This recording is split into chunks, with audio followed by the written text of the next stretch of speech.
I wouldn't be doing as well as I am if it wasn't for everybody here at the hospital. Everything happened really quickly. My whole left side, my left leg and left arm was numb. That was scary.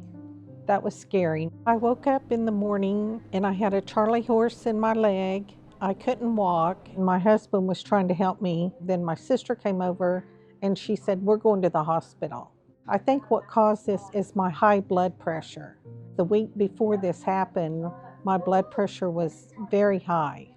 I go to the doctor regularly for my blood pressure anyway. As soon as I got here, they took me in to get a CAT scan and then an MRI. Everybody here has been awesome. The staff and the nurses, the doctors. I started doing therapy and it's been awesome. My arm, when I first came to therapy, I couldn't even raise it.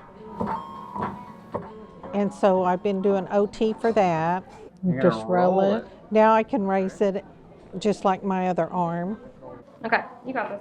Okay, now we're working on my leg, and I started walking today without the cane and the walker. All right, want to go ahead and turn? Dylan will tell me we're going to walk to the door and back, and I think there's no way I'm going to be able to do that.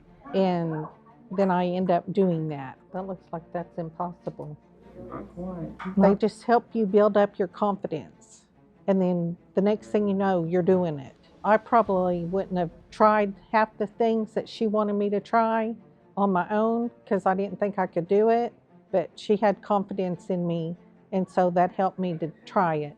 Get that foot out. Good. Everything's kind of getting back to normal, and so I'm excited that it's not going to be that long and I'll be able to go back home. They all work very hard, and I appreciate everything they've done for me and helped me get through.